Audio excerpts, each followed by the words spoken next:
I've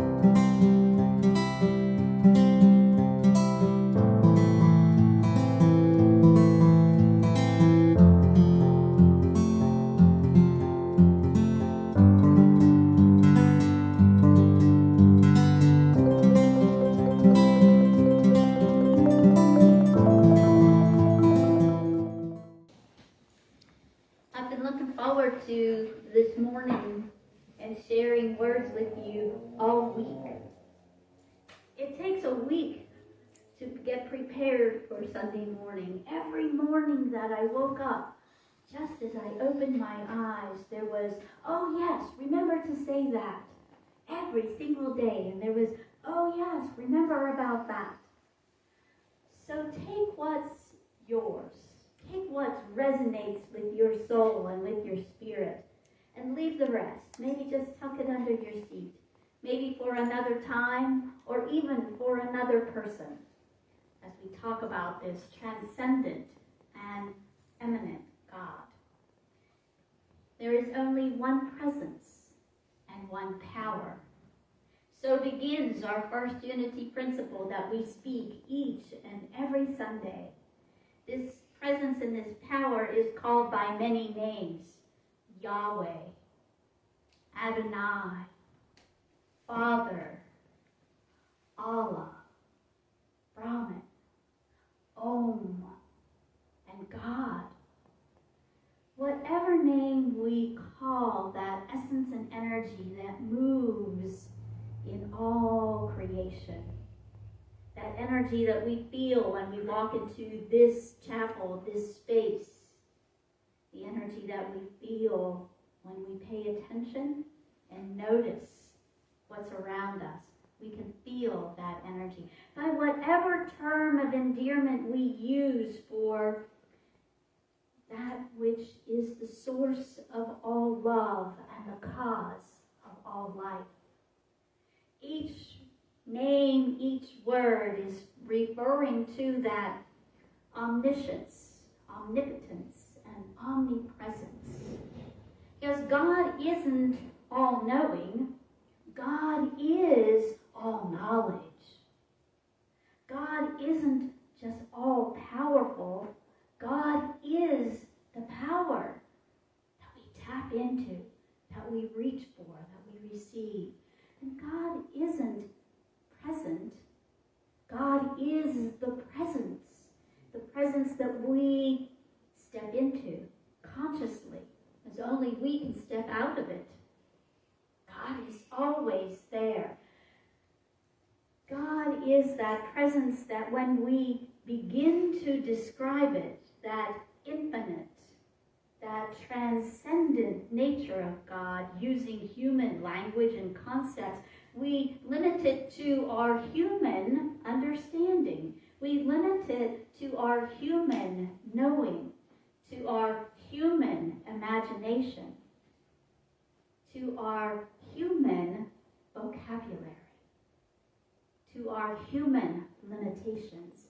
And I will only speak for myself, but my imagination did not picture much of my life the way it is today. How about you? Did you imagine yourself? No, we don't, because we're limited by our human confines. Yet we open to that infinite presence of God. We, in essence, when we begin to describe God and speak of God, we begin to limit God and make God smaller. We begin to create God in our image rather than us being created in the image of God. James 1:17 says, "Every good and perfect gift is from above," meaning our higher spiritual conscious, coming from the Father of the heavenly lights, who does not change like shifting shadows. John 4:24 says, "God is spirit. So when we worship, we must worship in spirit and in truth, unchangeable truth." And 1 John says, God is love.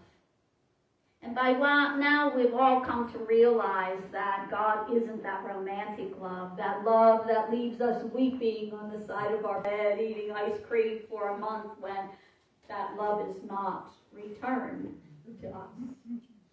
We know that this love of God, this love that God is not even that brotherly love that we experience with siblings and treasured friends that can be broken when expectations are not met, right? We've kind of put people aside in our life who maybe didn't meet expectation. We have maybe been put aside from other people's lives when we did not meet their human expectations. This love that God is not even that parental love. It's an infinite love without condition. Whether we show up in our best and finest or we show up in our worst. It's unconditional. That love we say that God is just that. We can't fathom being loved unconditionally in its fullest. We know that people love us, and yet we also know that when we misbehave, there are repercussions, right? When we don't meet expectations. This love that God is beyond our human capacity to feel and to understand, except by a few. In our Tuesday book study, The Map of Consciousness Explained by David Hawkins, he says that love takes no position, and thus love is global, rising above separation. Can you imagine? We have to stretch far and wide to imagine the love that takes no condition, because we all have an opinion. We all have a stand on everything that happens, every moment of the day. Thus we have political divides. Thus we have all the divides in our world. But that love of God is without position. It is then possible to be one with another because there are no longer barriers. This is very much the Buddhist idea that we are one, that we literally are inseparable, that we are permeable with one another. We can feel that sometimes when we stand next to someone and we feel their essence and their energy. It's almost as that our skin doesn't exist, that there's nothing that separates us from that next person. We may have an opportunity to experience that now and again in life. David Hawkins says, love is therefore inclusive and expansive. Love focuses on the goodness of life and all of its expressions. Love dissolves negativity by recontextualizing it rather than by attacking it. A very small portion of people evolve consciously enough to express that degree of love with any consistency. Charles Fillmore's words echo that of David Hawkins. He says that of all the attributes of God, love is by far the most beautiful. Love is that oneness that sees good until good is what exists. Can we sit in experiences long enough to see good until good is what is in front of us? Oh, we become impatient, don't we? We become weary of the sit. Yes, weary of the experience. This concept of God, says Unity co-founder, is the eternal. God is the eternal, no beginning and no end. Not a person. We often say, add pronouns to God. We say he, God, I, he, or she. We add those pronouns, but God isn't a person. God is the principle behind everything that is. God is that principle that is unchanging truth, that which is in life that doesn't change. And Charles Fillmore also says the attributes of God are made manifest by human. First, in that perfect example that we just celebrated in Easter, that perfect example of Jesus of the Christ. And in you, and in you, and in you, and in you. That Christ is, that God is made manifest as us. Take that in. Feel that. God is manifest as you. We only know God by each other.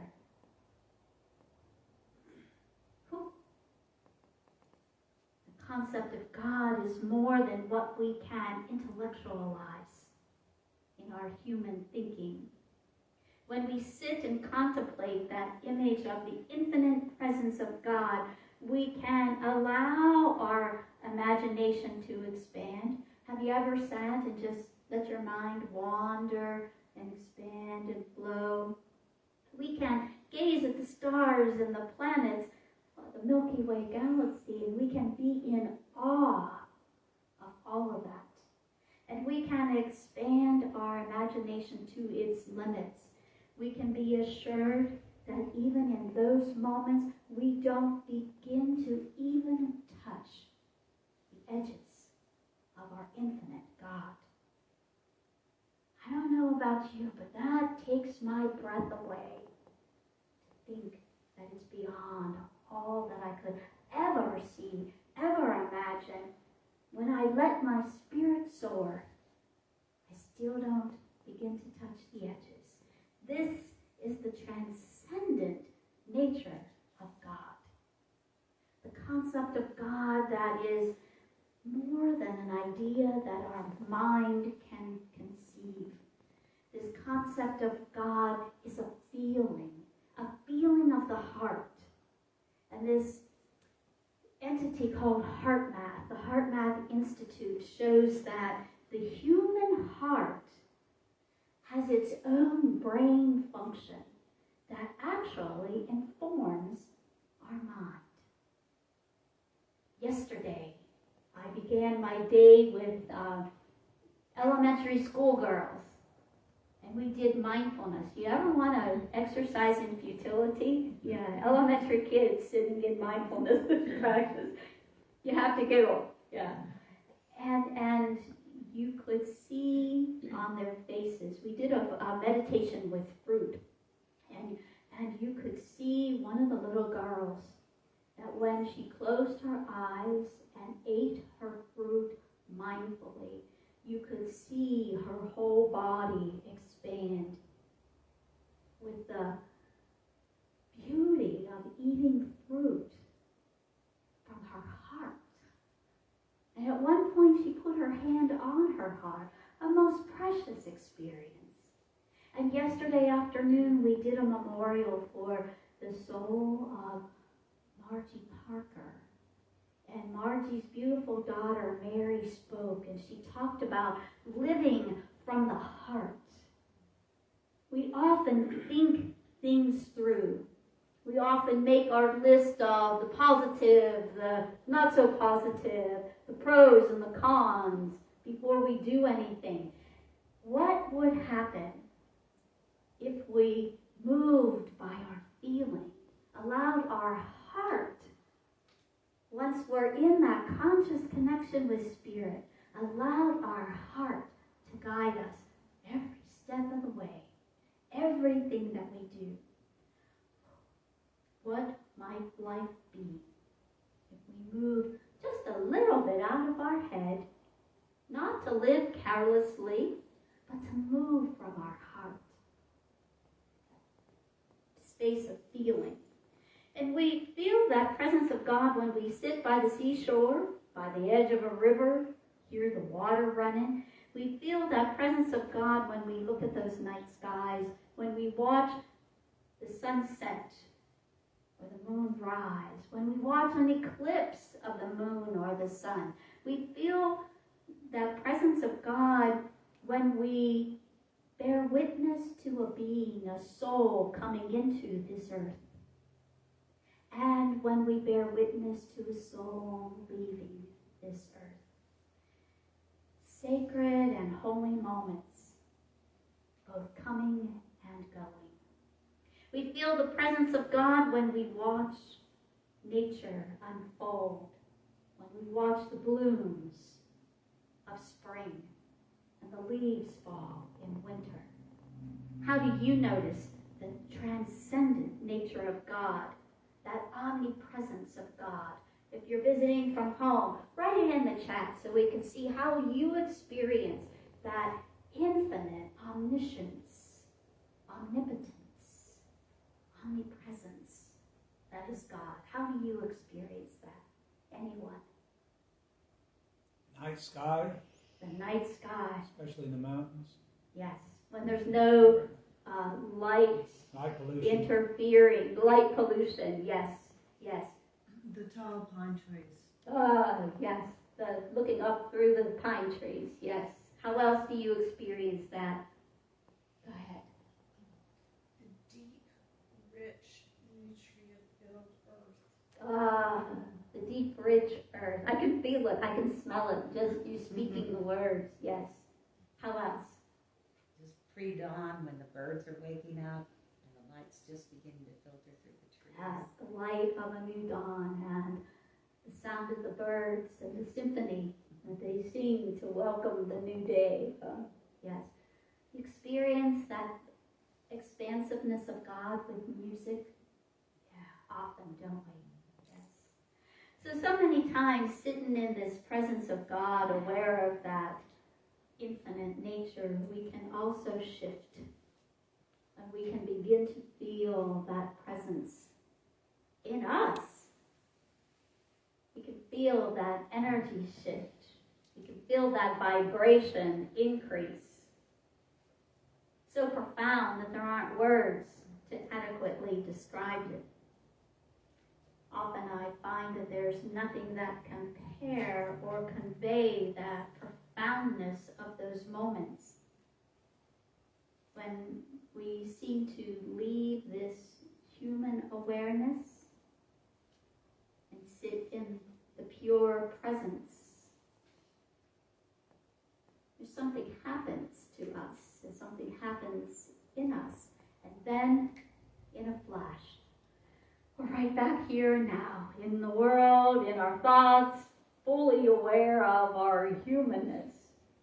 It comes and it goes quickly, but we can always know that we can get back to that. In his book, Home with God, Neil Donald Walsh shares some beautiful concepts. He said, "Let us make one thing clear. You are always immersed in the divine, and you are immersed in it right now. Indeed, you are it." So wherever you are, at home or here in the chapel, just sit with that thought that not only are you in the presence of God, you are the presence of God. Allow that to be your truth. Feel it. Maybe you feel a little tingling. Maybe you feel a little uplift in your spirit. He says you are divinity, immersed in divinity, expressing itself as the individual aspect of the divine known as you. Divine known as you. Therefore, in the truest sense, you are not on a journey home. You're already home. You're already home with God. In this moment, in this moment, in this moment, and in every moment. The extraordinary secret is knowing this, bringing the experience of it. This immanent nature of God is that intimate relationship that we seek to grow and expand into it through all of our lifetime. It's a never-ending experience. Just this morning we talked that it grows deeper and richer all of our life. And we might have times when we feel up close and personal with that presence, right? We feel that. And then we might feel that presence in us moving with every step we take, every breath we breathe, everything that we do. And these are amazing moments, to be sure. When we know that we know that we know that we're walking as the presence of the divine. And we also experience time when we feel that we are grasping for some awareness of that divine. That we are reaching and seeking and struggling to find. We feel disconnected. Even if we know intellectually in our mind that we can never be separate from that presence, Creator and creation can never be separate, must always be one. Yet we feel that separation from God even in our time of prayer, even in our practice of meditation. We can't seem to find a way to bridge that gap. So we do what they do in London. When entering and exiting the transit system, the underground, the passengers are alerted, coming and going to mind the gap. So we do the same. Sometimes we might feel the need to search and dig for that intimacy with our God. And we might search in family, friends, relationships at work, lovers, companions. We might seek that intimacy again. We might seek that immanent God in things of life. Look around at what you've collected in life. And things are wonderful, but they're not going to replace that relationship with God. Those pleasures are fleeting. We always want more of them. This longing to return to that kingdom of heaven, that kingdom of God, is still with us. And when I turn to the teachings of Jesus, I learned from Matthew 4:17, turn away from mistaken thinking, because the kingdom of heaven is at hand. You know, working with the girls yesterday, we taught a mindfulness practice that used their hands. Our hands are always with us. The kingdom of heaven is at hand. It's here. It's not out there. It's right here. It's in our hands. We hold it.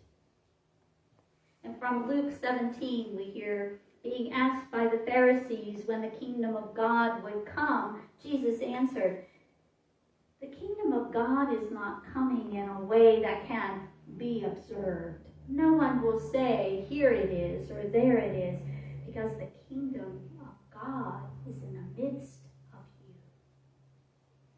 The kingdom of God is here. You are the kingdom of God. And as Paul was going about teaching while he was visiting in Athens, he noticed some of the idiosyncrasies of the religious practice. And, you know, Paul always had to write a letter. I can't wait to get my letter from Paul. It will be a long one, I'm sure. And he said, the people of Athens, I see in every way that you are very religious. For as I walked around and looked carefully at your objects of worship, I found an altar with this important inscription, to an unknown God. So you are ignorant of the very thing you worship. And this is what I'm going to proclaim to you.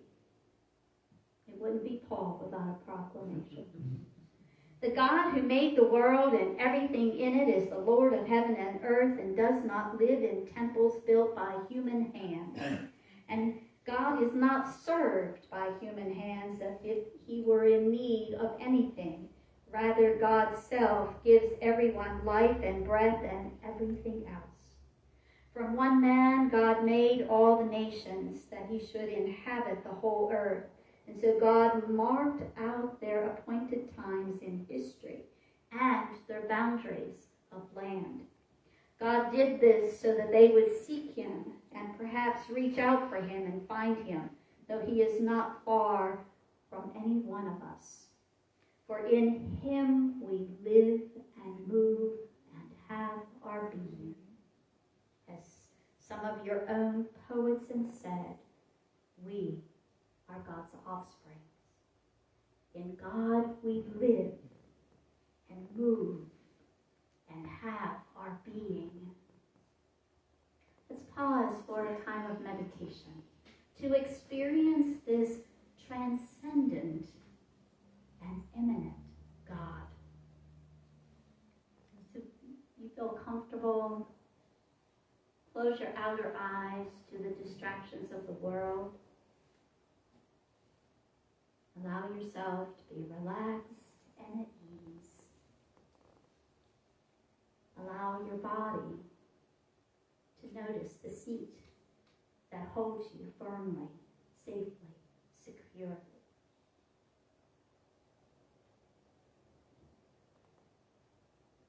Ground your feet into Mother Earth. Let nothing separate you from the rich soil of the earth.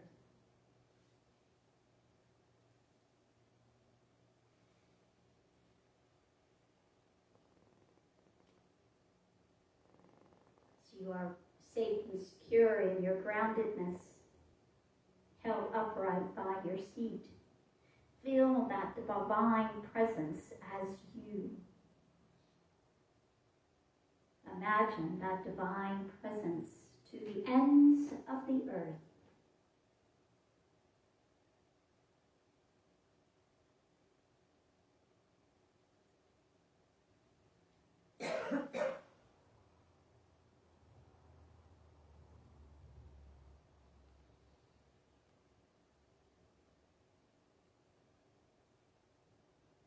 Allow that awareness of the presence to expand further to the ends of the galaxies as you can imagine them to be.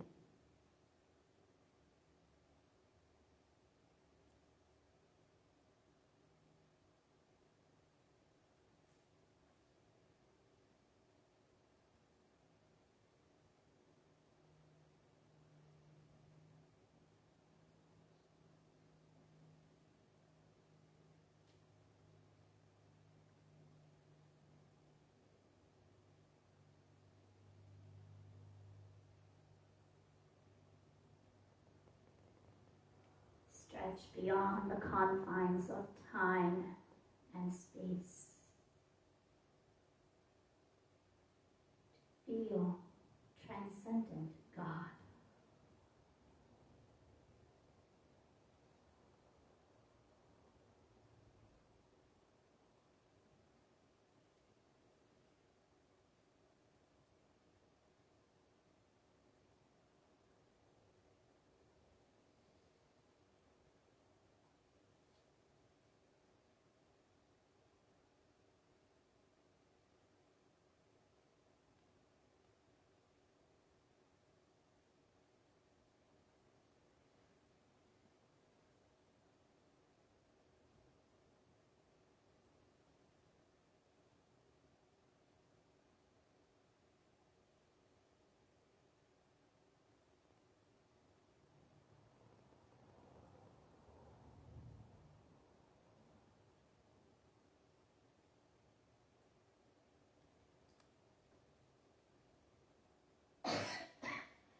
Ever so gently,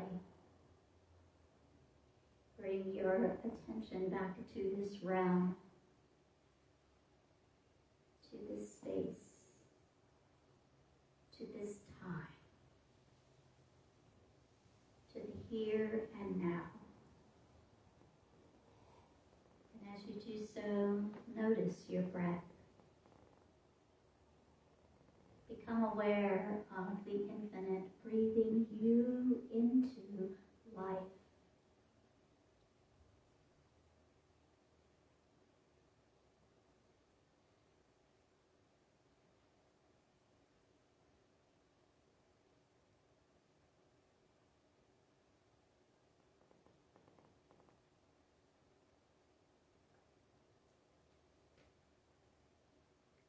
With the next breath, breathe in through your mouth, feeling the cool air move across your lips and your teeth and your tongue to the back of your throat and into your lungs. Feel that presence of the divine fill you. From the top of your head to the tips of your toes, filled with the divine. Until there is no separation. God is you and you are God, one.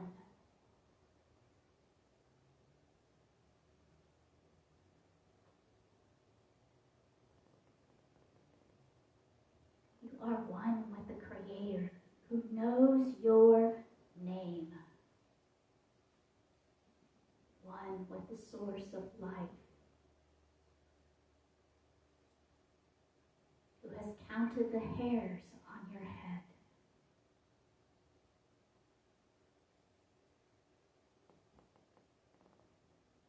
Feel that presence.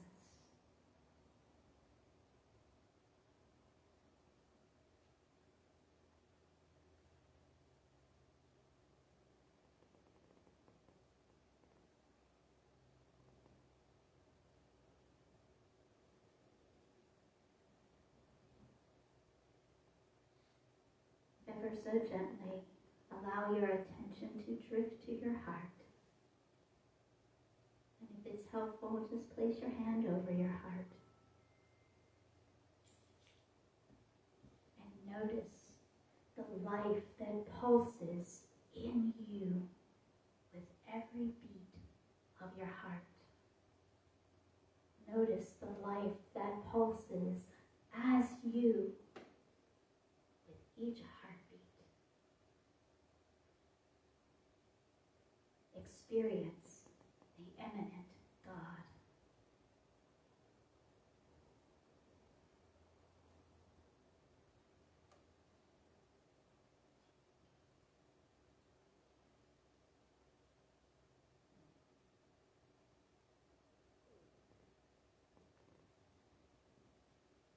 With immense gratitude, appreciation, and thanksgiving,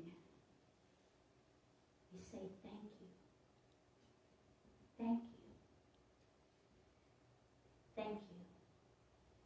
Thank you for the knowing in the mind and the feeling in the heart. The presence that is you.